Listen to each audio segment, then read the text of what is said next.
Silakan penuntut umum menghadirkan saksi ahli berikutnya. Terima kasih Majelis Hakim yang mulia. Kami hadirkan ahli linguistik forensik. Kami minta kesediaan Asesor Profesor Dr. Andika Duta Bahri SPD Divisi Humaniora. Kami persilakan ke ruangan.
Berarti saksi yang ketiga udah ya?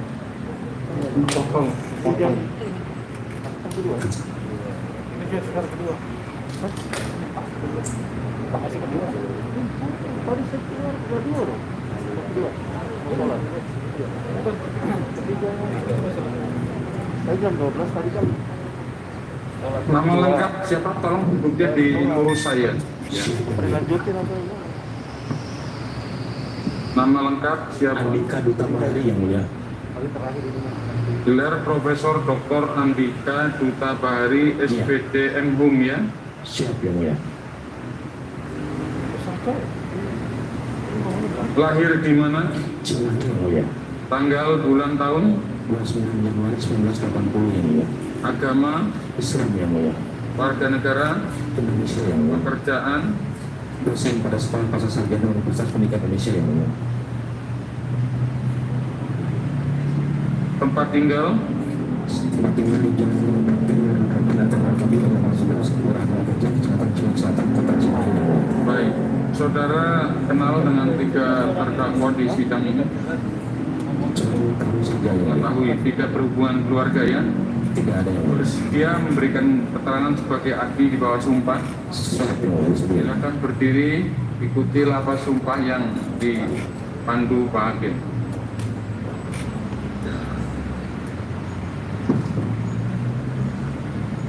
Baik, siap ya. Ikuti lafaz sumpah yang saya ucapkan. Bismillahirrahmanirrahim.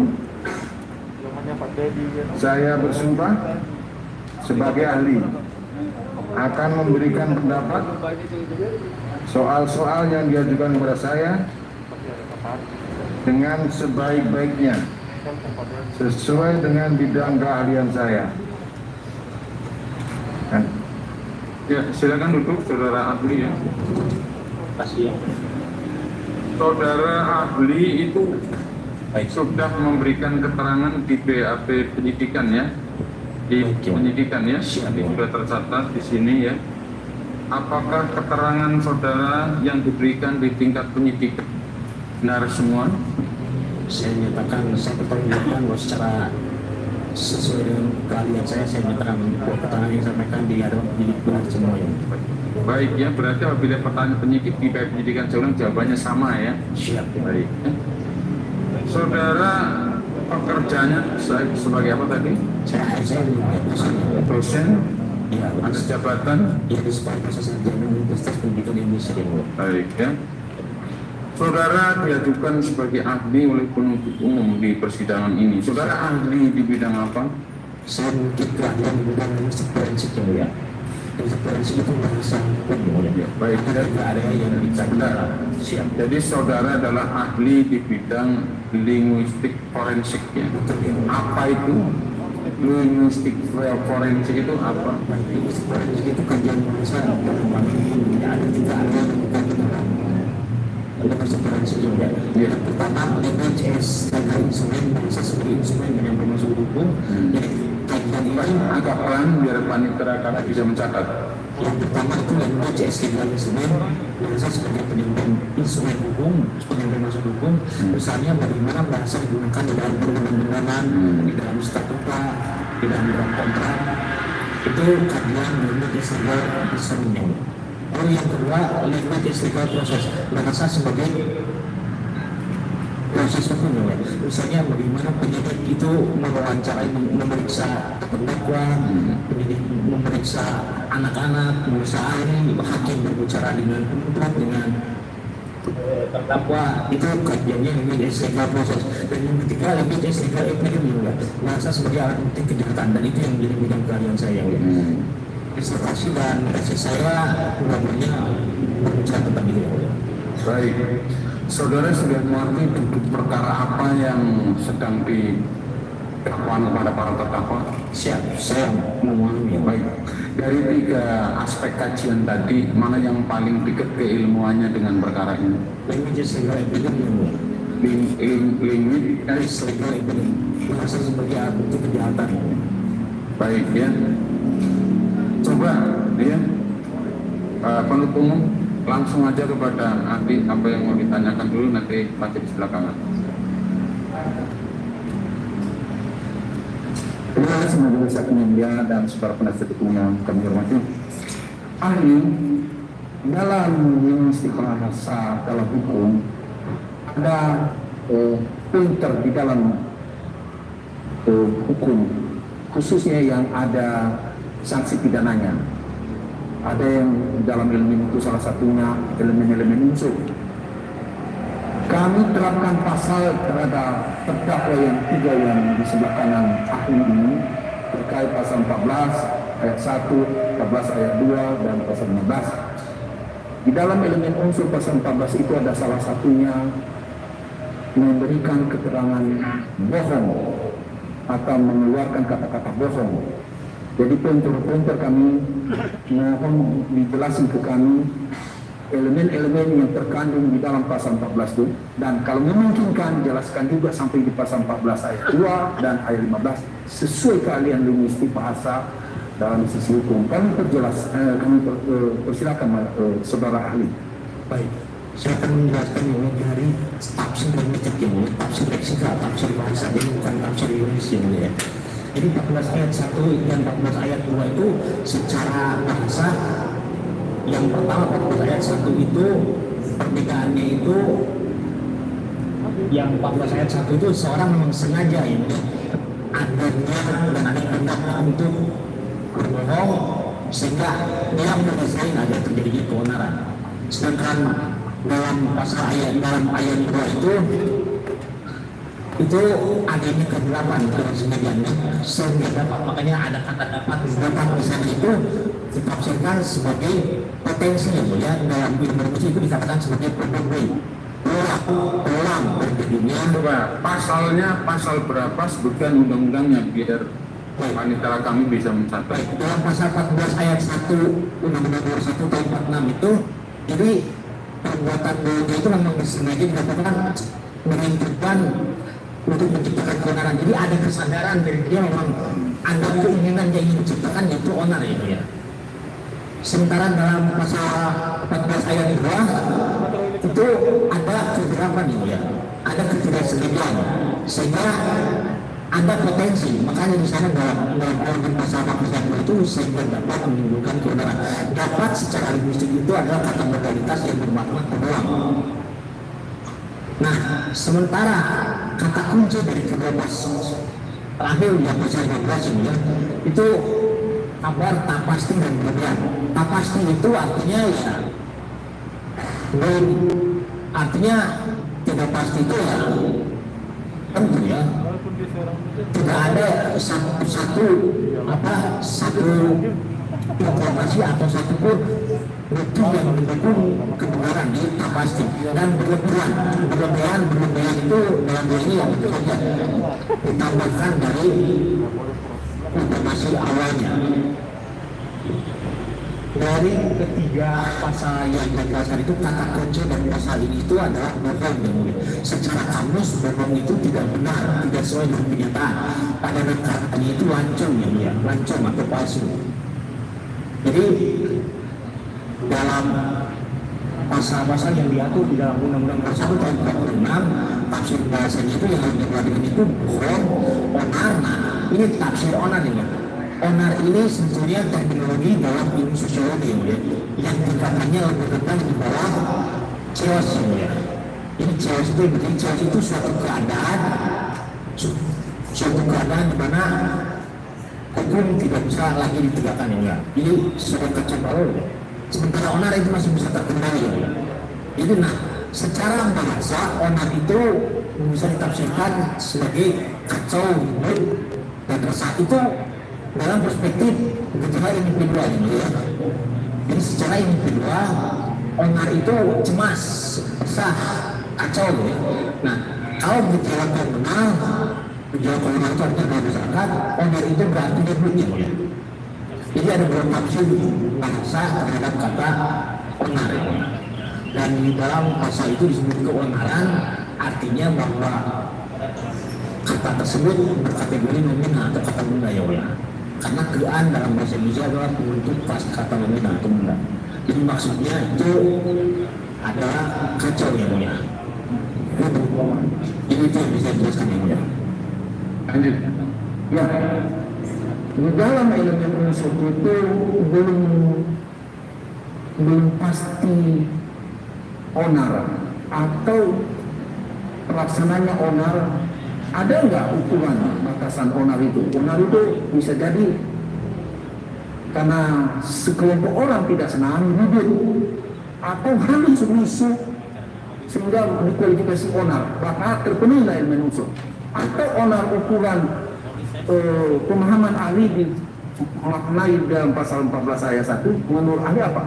Baik, saya akan ceritakan konteks lahirnya undang-undang ini ya. Silakan gitu.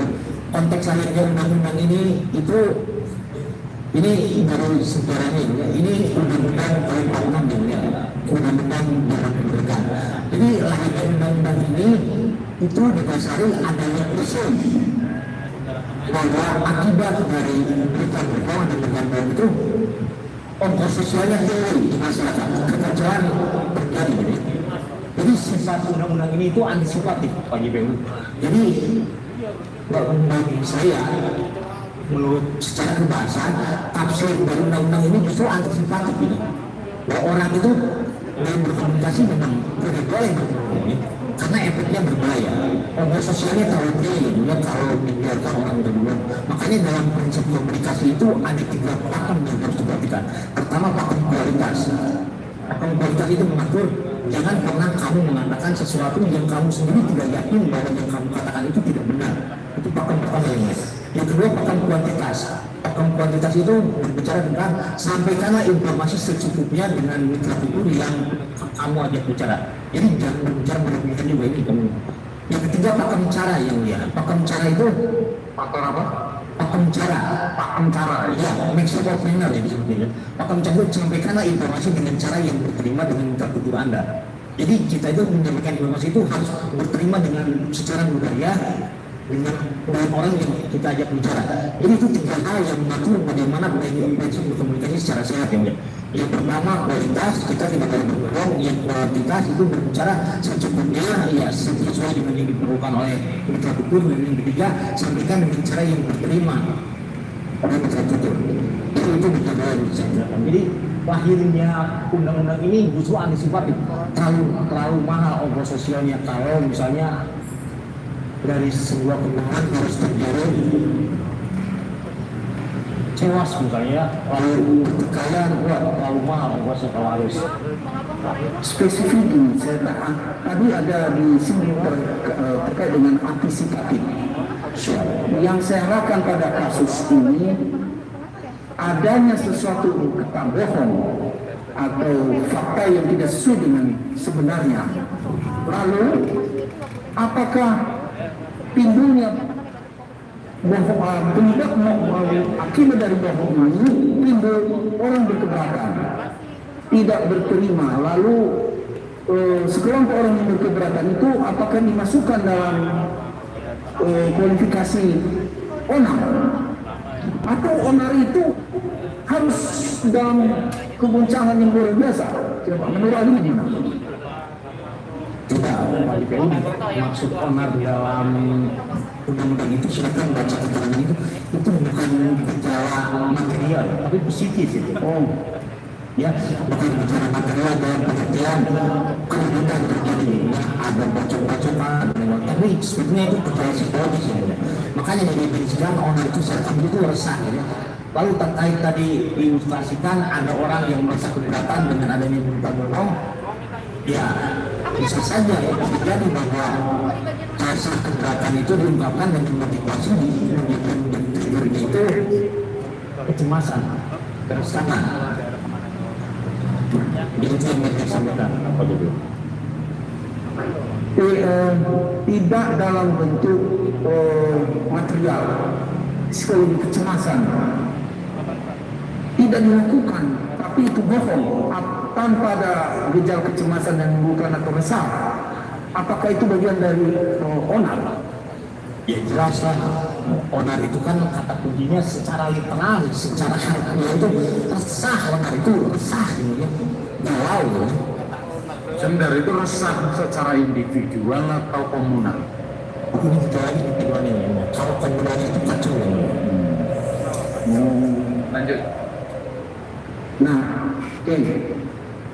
Kalau di pasal 14 ayat 2 dan ayat pasal 15 berikutnya, perbedaan yang substansi sekali di dalam hal bohong dengan onar sebagaimana pasal 1, apa yang menonjol?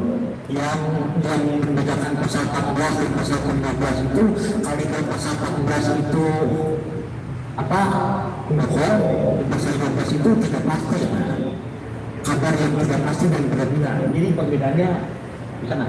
Sementara tidak pasti itu belum tentu bohong. Jadi tidak pasti itu sebetulnya bukan information. Jadi kabar yang belum ada yang memastikan bahwa kabar itu benar atau salah ya. Itu bisa mengambang, itu yang dikatakan tidak pasti.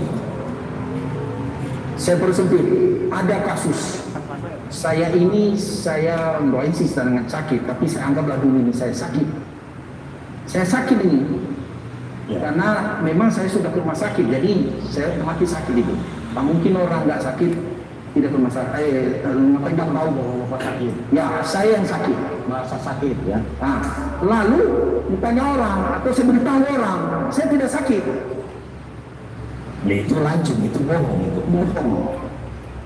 Orang, temanku ini tahu saya sakit, ikutan bilang mereka itu bapak ini tidak sakit. Nah, apakah itu bagian dari bohong? ya jelas lah, karena tidak sesuai dengan kenyataan. Pertanggung jawabannya sendiri-sendiri atau secara bertiga ini dalam pidananya? Dan konteks pasal ini itu Individual kita.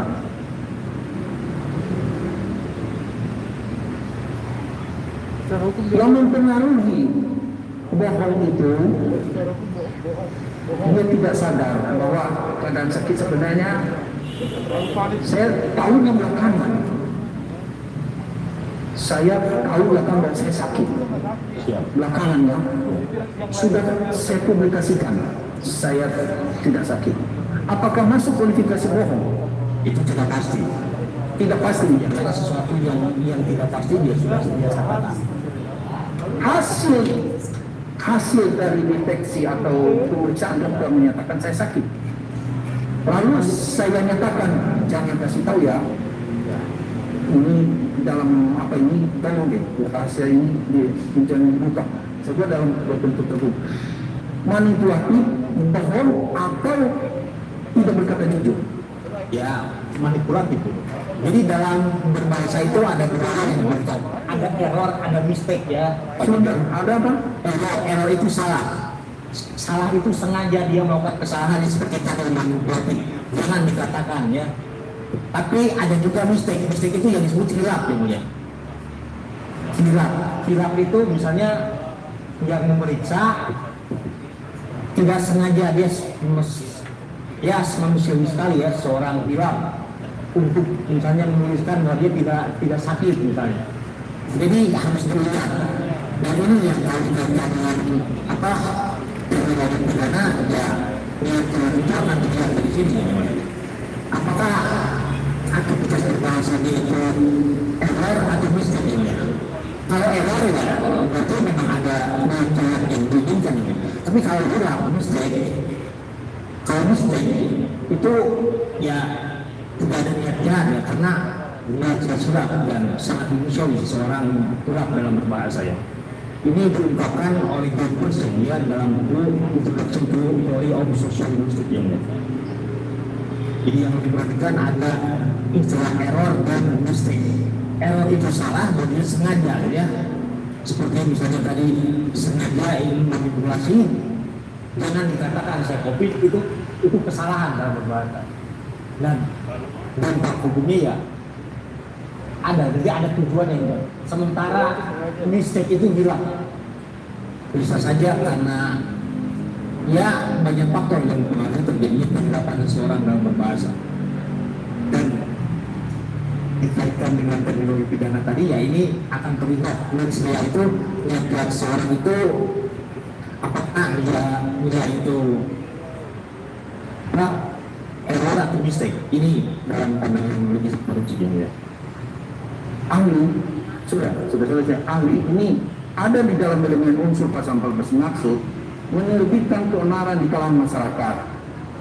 Batasan masyarakat di sini kalau segelintir orang berkeberatan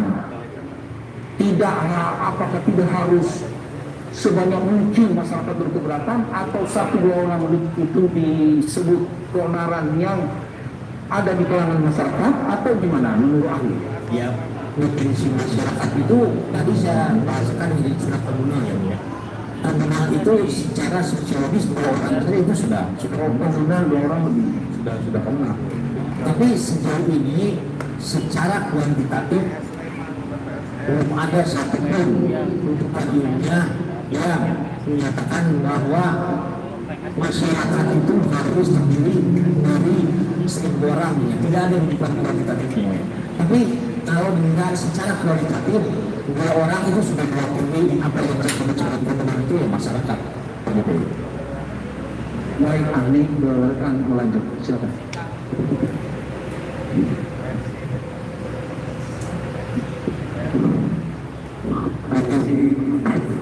Terkait dengan masih pasal 14.1, 14 ayat 2. Tadi ahli cuma membahas mengenai masalah bohong dan onar.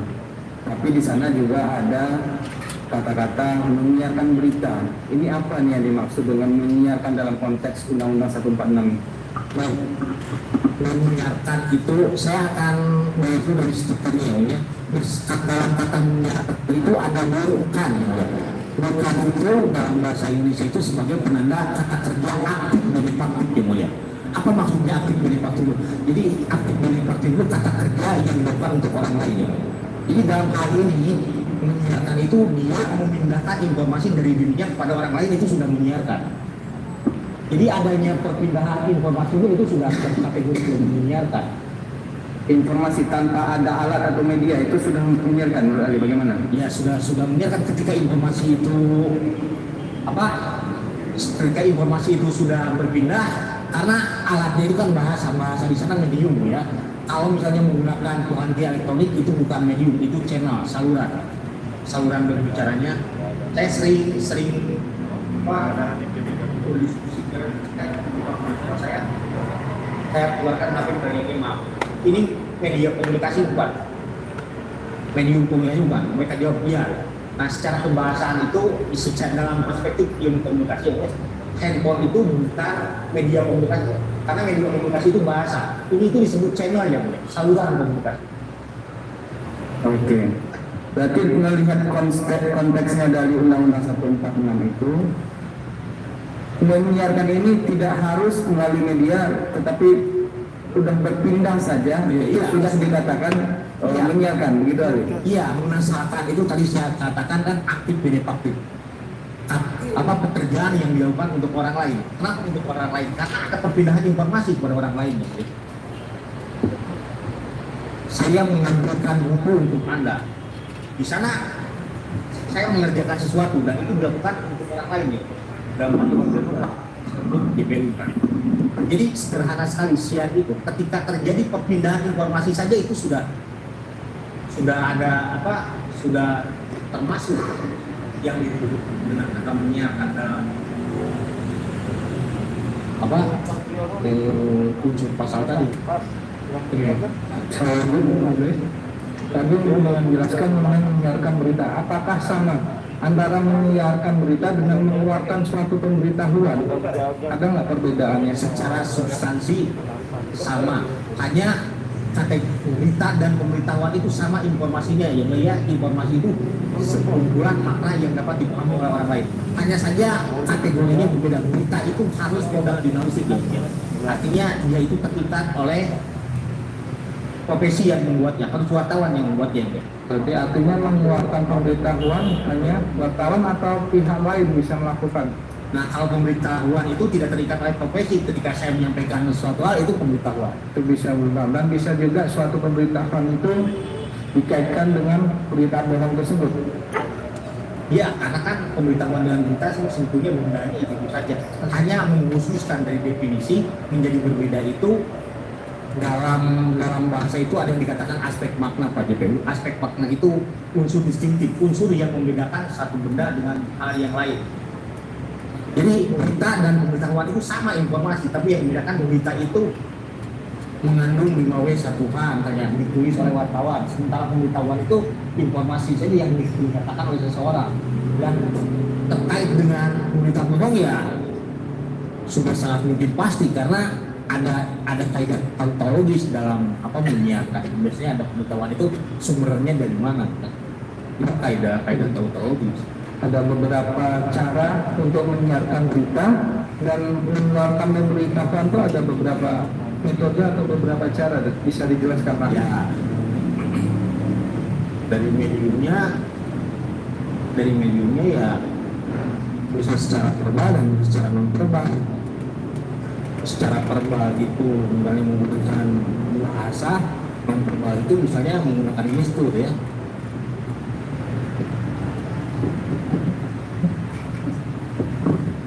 Ada satu lagi dari saya terkait menyiarkan ini. Saya contohkan ya, ada satu video isinya dalam video tersebut si A yang ngomong, yang berbicara, menyampaikan informasi adalah si A. Tetapi yang mengupload atau menyebarkan itu si B. Nah, ini terkait dengan unsur menyiarkan ini bagaimana? Siapa ini yang dikategorikan menyiarkan menurut contoh itu? Dua-duanya. Cuma yang tadi yang pertama itu membuat berita bohong dan menyiarkan. Kalau yang kedua dia jadi menyiarkan saja. Dua-duanya bisa menyiarkan ya. Untuk mempertegas tadi, Siap. penutur sumber yang tahu tadi seperti yang kasih contoh sakit dan penutur ya, saya ceritakan bahwa saya tidak sakit.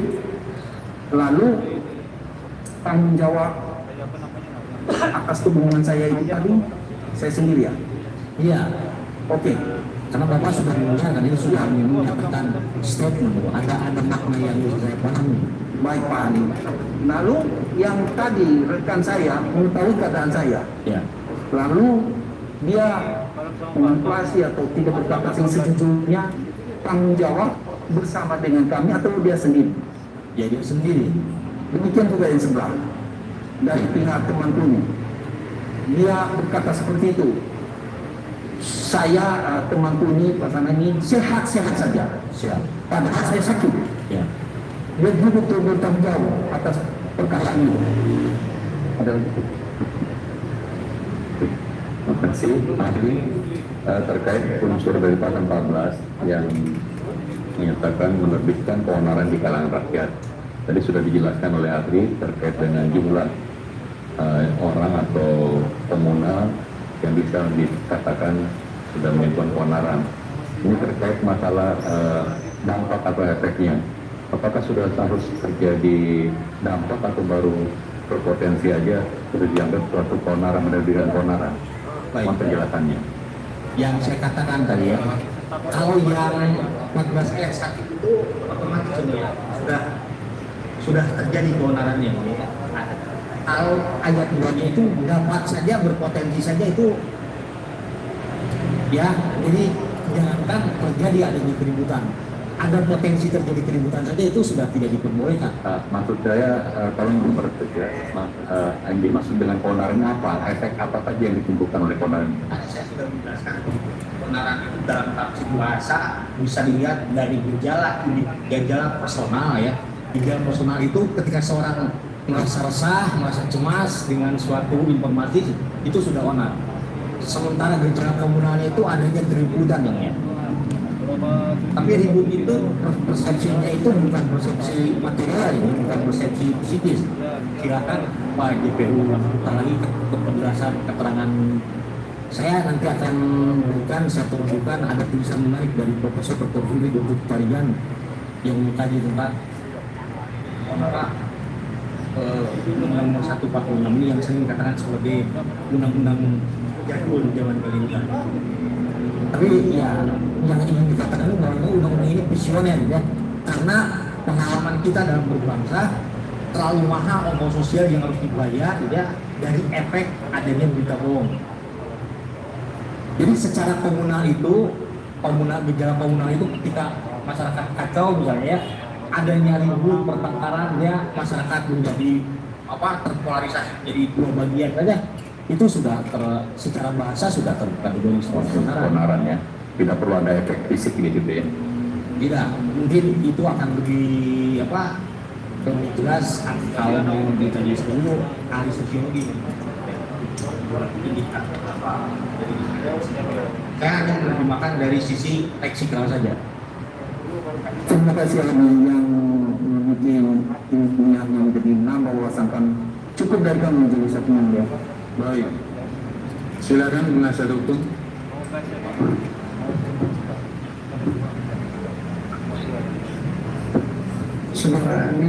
Saudara ketika diperiksa di penyidikan, ya, pada waktu itu saudara sudah diceritakan tentang perkara yang saudara akan membuat keahlian.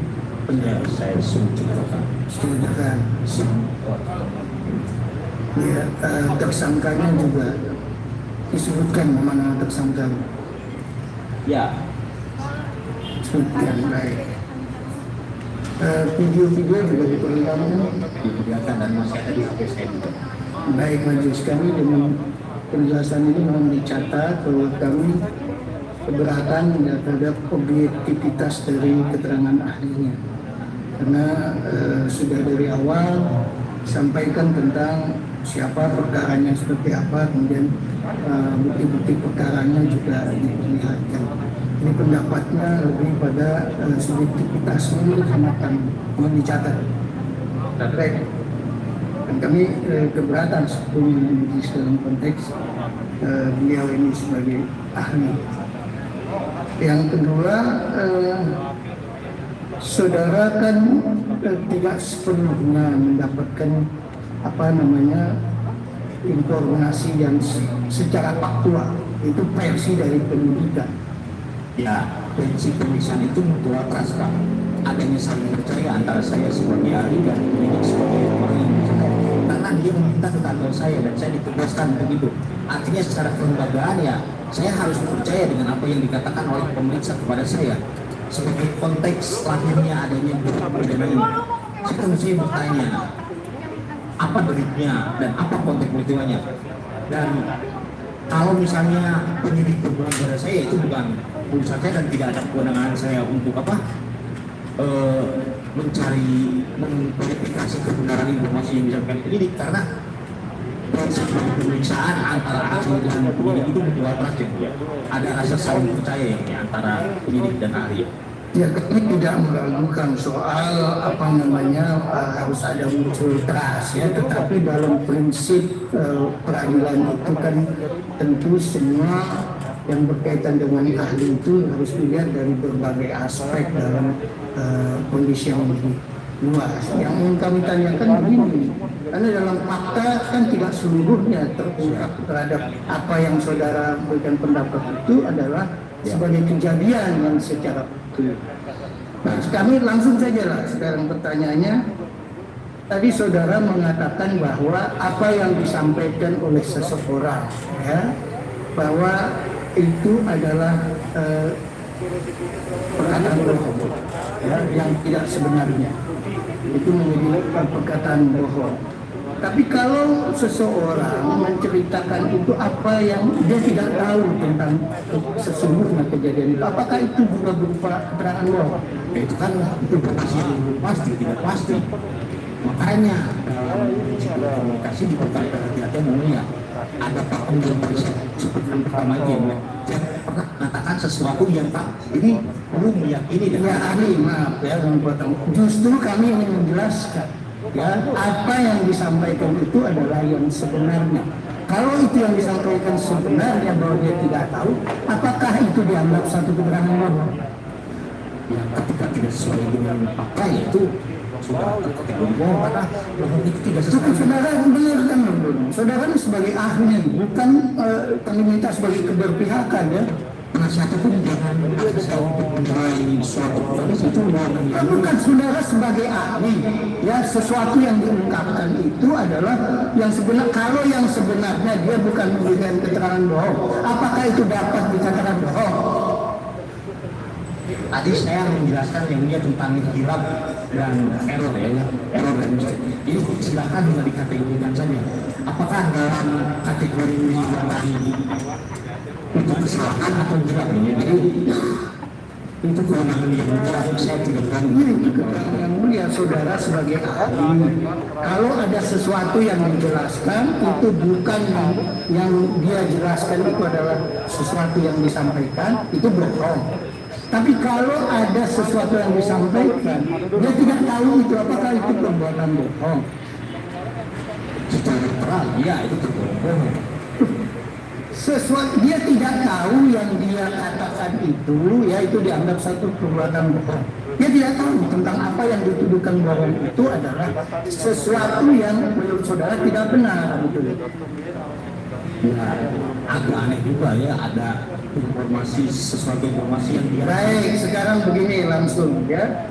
Sekarang ini kan sedang pandemi COVID.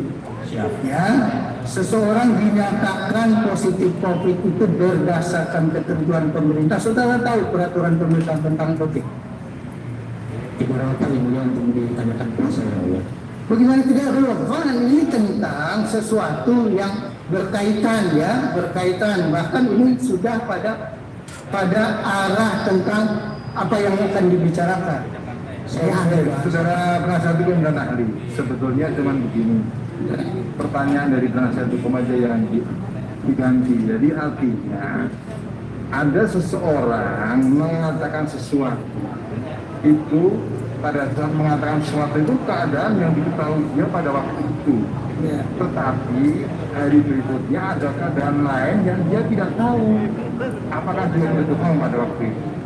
Padahal pada waktu itu dia menceritakan keadaannya yang sebenarnya.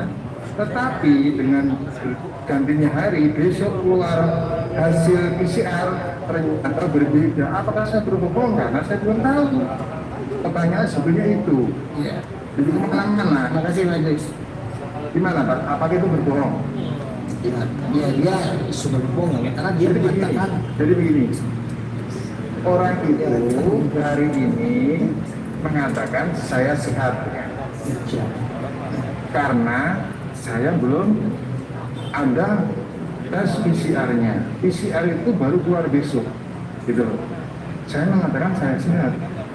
Apakah dengan mengatakan kondisi pada saat sekarang saya mengatakan sehat itu, saya berbohong karena keadaan besok hari ternyata tes PCR-nya sehat? Oke, itu tepatnya mengatakan sesuatu yang tidak pasti. Berita yang tak pasti. Silakan, teruskan. Baik, terima kasih. Saudara tadi mengistilahkan bahwa keonaran itu dapat diindikasikan dengan keresahan, ya, Secara tabus maknanya resah atau cemas, kan. Kalau misalnya bahwa seseorang yang kemudian tujuannya hanya sekedar mengklarifikasi, jadi dia menyatakan pengen tahu sebetulnya kejadiannya apa begitu. Bukan, apakah itu dianggap juga resah? Ya tidaklah kalau tujuannya itu jelas tujuannya mencari tahu hak seseorang untuk mencari tahu kebenaran. Artinya itu bukan klarifikasi keresahan ya, yang mencari informasi begitu. Ya secara bahasa itu tindakannya tidak tergolong sebagai keresahan. Baik, terima kasih.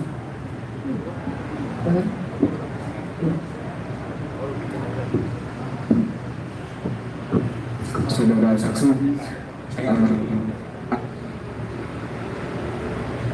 ini saudara mengatakan soal chaos. Chaos itu bahasa apa ya? Ya bahasa dari bahasa Inggris. Tapi dia bahasa Indonesia juga, dimaksud selama bahasa Indonesia juga. Ya, dia diadopsi dalam Kamus Besar Bahasa Indonesia mulai dari kamus terakhir, kamus 2008 pun lemma chaos atau entry chaos itu sudah ditemukan dalam kamus ini. Baik, dari sisi bahasa tidak pasti itu apakah sama dengan benar? Tidak. Beda ya. Baik, dilanjutkan.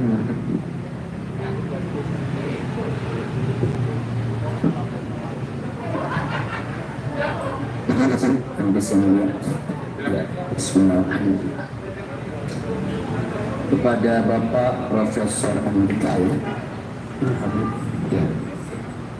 saya mau tanya, pertama, ini di depan saya ada KBBI, Kamus Besar Bahasa Indonesia edisi kelima, yang diterbitkan oleh Badan Pengembangan dan Pembinaan Bahasa Kementerian Pendidikan dan Kebudayaan tahun 2018. Saya bertanya, apakah Kamus Besar Bahasa Indonesia ini menjadi rujukan di dalam memaknai suatu kata? Tidak mesti. Tidak mesti. Coba dijelaskan, tidak mestinya bagaimana? Apakah ini sah sebagai rujukan atau tidak sah? Ya sebagai salah satu bisa saja ya, seperti ingin menjelaskan makna kata. Karena definisi-definisi itu berbeda ya. Ada definisi kebahasaan seperti tadi saya menjelaskan tentang elemen unsur pasal 14 ayat 1, 14 ayat 2 itu definisi secara literal ya. Definisi secara kebahasaan itu berbeda definisinya dengan tafsir yuridis ya. Pertanyaan saya simpel, apakah KBBI ini sah menjadi rujukan atau tidak? Ya, Dalam konteks bahasa Indonesia. ya bisa saja. Baik.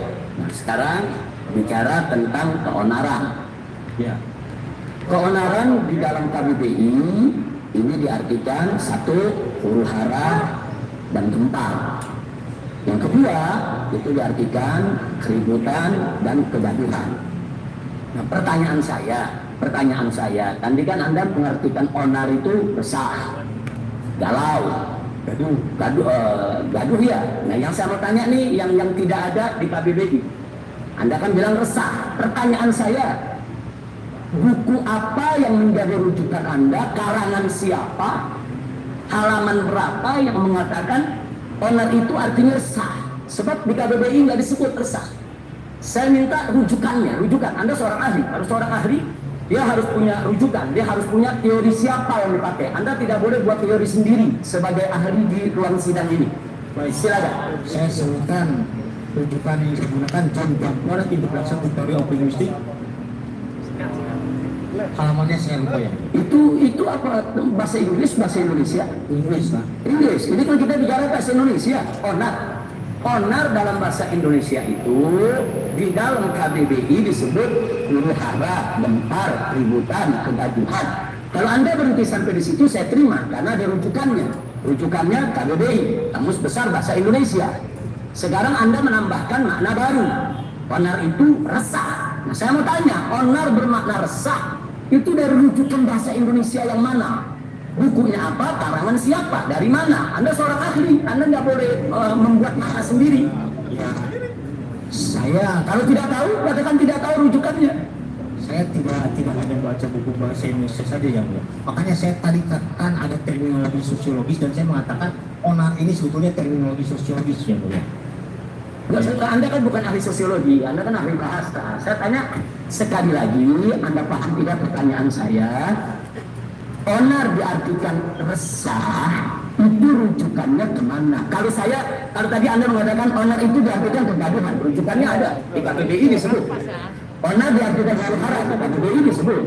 Tapi onar diartikan resah, ini di KBBI tidak ada. Saya mau tanya, saya mau tahu Anda sebagai ahli, dari mana Anda bawa itu kata resah? Tadi saya sudah mengatakan ini, saya menemukan onar dikategorikan cemas itu dalam buku Introduction of Theory of Jadi bukan buku bahasa Indonesia ya, bahasa Inggris ya. tidak menemukan dalam bahasa Indonesia. Dalam bahasa Indonesia nggak menemukan. Ya, Saya menurut pendapat ya, artinya pendapat itu pendapat saudara. Baik, silakan. Itu pendapat ahli, artinya di sini tidak ada rujukan dalam bahasa Indonesia, rujukannya ke bahasa Inggris. Terima kasih. Baik, berikutnya. Sekarang kita bicara masyarakat. Nah, tadi Anda sudah jelaskan bahwa 2 orang pun bisa disebut masyarakat secara komunal.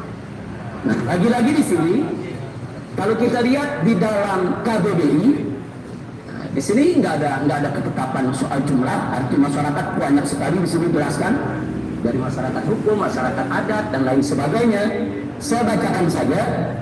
Masyarakat dalam KBBI di sini disebutkan segala manusia dalam arti seluas-luasnya dan terikat oleh suatu kebudayaan yang mereka anggap sama. Nah, pertanyaan saya, kalau tadi Anda menyebutkan secara kualitatif 2 orang itu sudah bisa disebut masyarakat secara komunal, ini rujukannya apa? Saya bicara rujukan lagi sekarang. Saya mau tahu, akhirnya itu mesti punya rujukan. Rujukannya buku apa, karangan siapa, terbitan mana? Saya mau tahu, katakanlah kalau halamannya lupa, tapi harus ada rujukan yang jelas. Dari mana saudara ahli bisa mengatakan 2 orang saja sudah bisa disebut masyarakat? Karena saya seumur hidup, umur saya 56 tahun, baru sekarang saya dengar kalau masyarakat itu 2 orang sudah disebut masyarakat. Nah, saya mau tahu, silakan. Nah, kalau tadi juga sudah menjelaskan dalam pengertian saya tadi mengatakan indikator yang pasti secara kuantitatif dan masyarakat itu belum 1.000 orang itu tidak ada yang mulia. Iya, enggak, yang 2, yang saya tanya bukan yang 1.000, yang saya tanya Anda mengatakan 2 orang aja udah semua masyarakat secara manual, itu pendapat pribadi Anda atau ada yang punya teori semacam itu? Kalau punya teori siapa? Berujukan ke bahasa Indonesia yang mana? Itu pendapat saya. Pendapat pribadi, ya, terima kasih. Jadi di sini ini pendapat pribadi karena setahu saya bahwa di dalam saksi ahli itu dia harus punya dasar teori yang jelas, rujukan yang jelas. Dia tidak boleh membuat teori baru, yaitu di dalam persidangan. Terima kasih. Itu yang saya mau tanya. Baik, berikutnya. Tadi ada pertanyaan dari saudara pengacara. Mungkin karena kalimatnya saja yang susunannya berbeda. Tadi juga sudah disampaikan oleh majelis hakim. Saya mau tanya lagi. Saya mau tanya begini, ada seseorang, sebetulnya pertanyaan sama tadi, cuman saya merubah sedikit biar lebih mudah dipahami. Ada seseorang ketemu dokter, ditanya oleh dokter, bagaimana keadaan Anda? Dia jawab, alhamdulillah saya baik-baik saja dok. Saya tidak pusing, saya tidak muntah, saya tidak demam, saya nafsu makan, normal, saya baik-baik saja. Terus kata si dokter, ini kan lagi musim pandemi sekarang. Kadang-kadang ada orang sakit kan tanpa gejala. Nah, bagaimana kalau Anda ikut saya periksa PCR untuk memastikan Anda itu sakit atau tidak? Orang ini menurut, ya bolehlah deh, untuk jaga-jaga. Nah, kemudian dilakukan tes PCR. Begitu dilakukan tes PCR, ternyata dia positif COVID. Nah, kemudian dokter mengasih tahu, ternyata hasil pemeriksaan Anda ini tidak sehat, Anda itu sakit. Nah, orang ini mengatakan, oh begitu dok, terima kasih dok, lalu apa yang harus saya lakukan? Dikasih petunjuk oleh dokter untuk berobat, isolasi, minum obat, dan seterusnya. Setelah itu dia bertemu kawannya. Kawannya tanya, kamu sehat? Kali ini dia mengatakan, oh tidak, saya sakit. Kemarin habis periksa PCR, ternyata saya sakit, saya tidak sehat. Nah, sekarang pertanyaannya, pada saat pertemuan pertama dia dengan dokter, dokter tanya, bagaimana keadaan kamu? Saya baik-baik saja, nggak ada saya rasakan sakit. Karena dia tidak tahu sama sekali. Nah, karena ini kan bicara objektivitas dokter itu berdasarkan pemeriksaan, tapi subjektivitas seorang pasien itu berdasarkan apa yang dia rasa. Nah, jadi pertanyaannya, apakah saat ditanya oleh dokter tadi sebelum dia tahu bahwa saya sehat-sehat saja, apa dia bohong? Tidak. Terima kasih. Nah, itu jawaban indah sekali dari Anda seorang ahli. Terima kasih. Baik. Kemudian saya lanjutkan kepada ya tadi sudah disebutkan, yaitu tentang keonaran. Saya mau tanya satu saja terakhir dari saya. Kalau ada suatu demonstrasi, satu demonstrasi kecil-kecilan, katakan umpamanya misalnya 20 orang, kan demonstrasi di negeri kita itu kan diizinkan, ada undang-undang penyampaian pendapat. Kemudian mereka demonstrasi secara tertib, secara rapi, menyampaikan pendapat, sopan, tidak ribut, tidak ada ribut, tidak ada suara-suara yang provokasi dan lain sebagainya, tertib saja menyampaikan pendapat sekitar 15 menit, kemudian mereka pulang. Pertanyaan saya, demo semacam itu yang damai, yang tertib, yang rapi, apakah itu juga bisa disebut keonaran? Susah untuk menjawab itu ya. Susah untuk menjawab. Ya. Karena harus diukur apakah demo itu didorong oleh kecemasan, dan saya tidak. Ya, ada ukuran lain. Baik, cukup. Nah, cukup bagi saya cukup. Anda punya jawaban tadi. Baik, yang mulia, majelis hakim yang mulia, saya ingin kembali mengingatkan apa yang tadi diingatkan oleh para pengacara saya, bahwa ini persis seperti saksi ahli yang tadi yang mulia, yaitu pertanyaan di nomor 3 itu tentang kronologis peristiwa, diterangkan nama saya, nama Dr. Andi Tatat, nama Habib Hanif, peristiwanya semua saya maklumi, karena orang diperiksa dikasih tahu dulu Anda diperiksa dalam perkara apa. Tapi untuk pertanyaan-pertanyaan dari mulai nomor 18 yang bersangkutan seperti tadi ditunjukkan rekam medis saya dari halaman 12, 13, 14, 15, 16, kemudian 17, 18. Nah, ini semua rekam medis merupakan fakta. Nah, kemudian yang bersangkutan ditanya dan yang bersangkutan menjawab pertanyaan berdasarkan fakta. Nah, kemudian begitu juga pertanyaan nomor 19 dan 20 sampai pertanyaan nomor 22. Ini semua pertanyaan fakta. Padahal seorang ahli itu tidak boleh ditanya dengan fakta. Maka itu maaf yang mulia, kami keberatan dari nomor tadi yang sudah saya sebutkan dari nomor 18 sampai 22 bisa dijadikan catatan dan kami mohon untuk diabaikan. Terima kasih majelis yang mulia. Yang lain? Menambahkan sedikit saja yang mulia, bertugas bahwasanya ada subjektivitas yang menurut kami sudah terlalu dalam di sini. Tadi sudah dijelaskan. Pertanyaan nomor 2 menjawab maksud dari pernyataan saudara Hanif Alatas adalah mengelabui orang lain dan menuntut opini untuk membantah pernyataan Satgas Covid Kemenkes RI yang menyebutkan bahwa Muhammad Rizik terkonfirmasi Covid. Ini pernyataan Satgas Covid Kemenkes RI ini nggak pernah ada. Jadi selain terlalu dalam masuk ke substansi permasalahan, ke fakta permasalahan, bahkan data yang dijadikan kesimpulan untuk mengambil pendapat pun keliru yang mulia. Karena kayaknya saya membantah Satgas yang menyatakan Habib sudah positif. Satgas nggak pernah menemukan Habib positif. Sampai sekarang tidak ada satu pun. Silakan tanya aja langsung. Dari mana informasi itu didapatkan saudara ahli? Ya, itu simulasi tafsiran saya saja. Oh, tafsiran sendiri ya. Cukup saya kira sampai situ. Mohon diabaikan yang mulia. Andi Tatat, tidak ada pertanyaan. Cukup majelis. Cukup?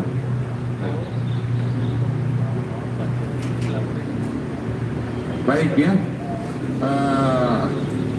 Para terdakwa terhadap keterangan ahli ini sama seperti ya, ada yang keberatan ya terhadap poin-poin yang Kami minta diabaikan karena pertanyaan itu menyangkut fakta yang mulia. baik. Ya, adapun jawaban-jawaban beliau kepada pertanyaan jaksa penuntut umum nanti sebagian akan kami jawab di pledoi, karena kami juga nanti punya saksi ahli yang akan kami hadirkan. Nah, terima kasih yang mulia. Baik ya, ahli, terima kasih sudah hadir di sidang. Baik, ya. Silakan.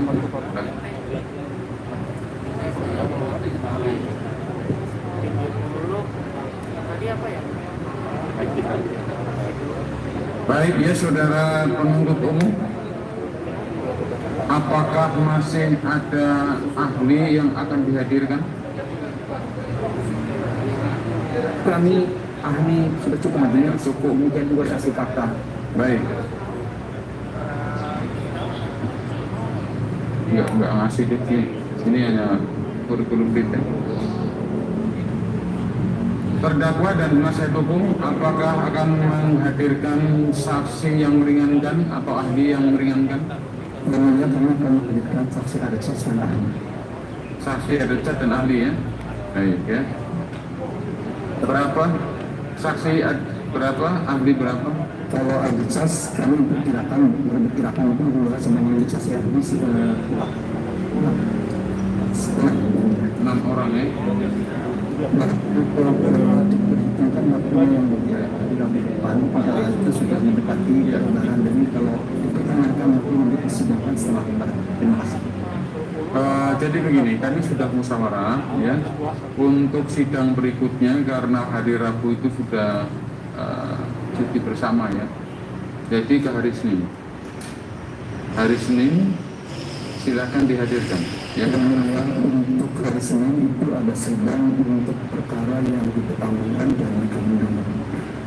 Dan untuk persidangan kami.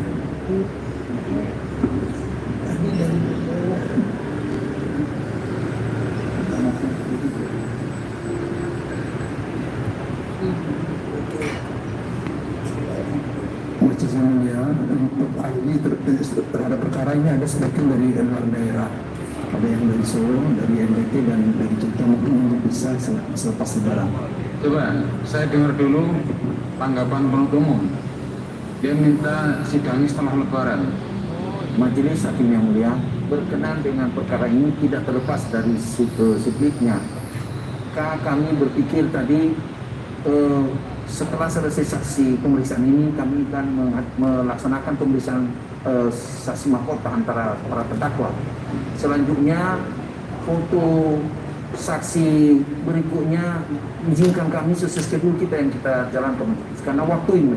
Baik, kalau begitu saya tanya dulu kepada penuntut umum dan penasihat hukum ya, untuk pemeriksaan saksi mahkota ya, apakah nanti akan diperiksa secara sendiri-sendiri, jadi saling menjadi saksi, atau akan diperiksa secara bersamaan?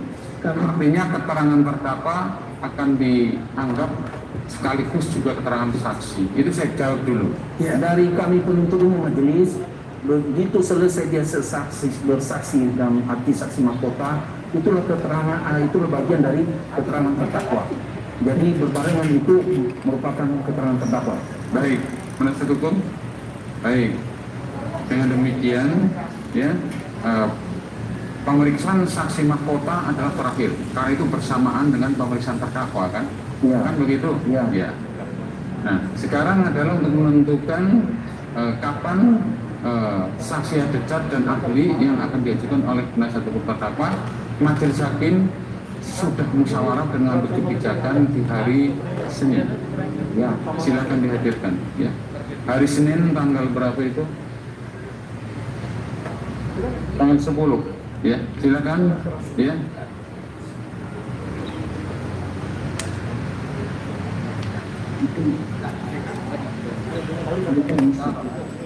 Tiga perkara. Papaman hari Kamis kan?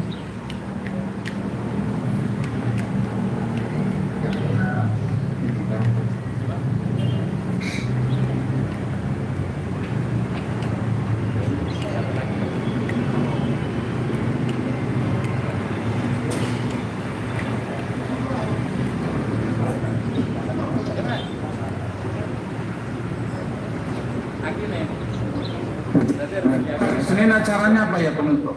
Di Saksi ada saksi. masih saksi. Saksi bukan tuntutan.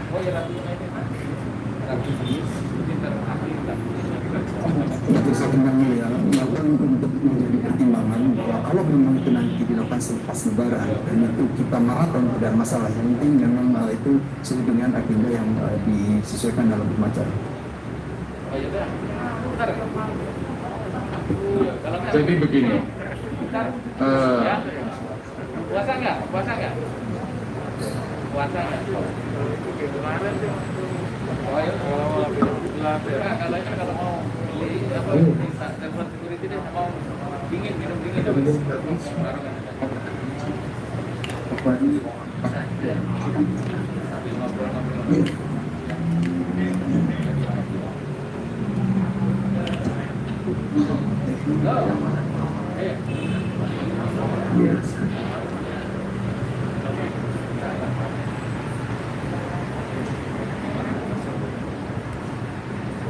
Ya.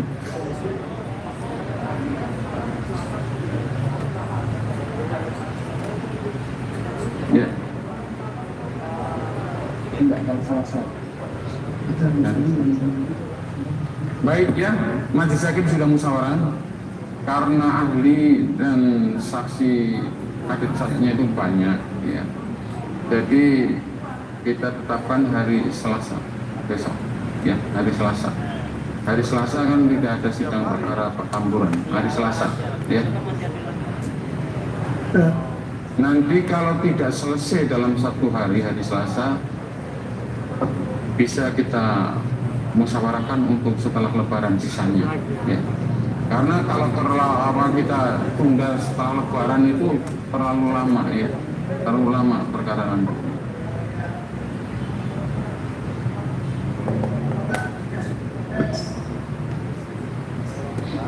Ya, boleh. Yang penting penundaannya minggu depan ada sidang itu. Jangan setelah Lebaran itu kan nggak elok ya. Ya, baik ya. Silakan ada cat dulu di hari Selasa, nanti tadi mungkin setelah Lebaran karena sudah memasuki Lebaran ya. Baik ya. Demikian ya penutupan. Terima kasih majelis hakim yang mulia. Baik ya, sidang ditunda ke hari Selasa ya. Tanggal 11 Mei ya, untuk memberi kesempatan pada terdakwa dan penasihat hukum mengajukan saksi yang meringankan atau ada cat ya. Sidang hari ini selesai dan ditutup.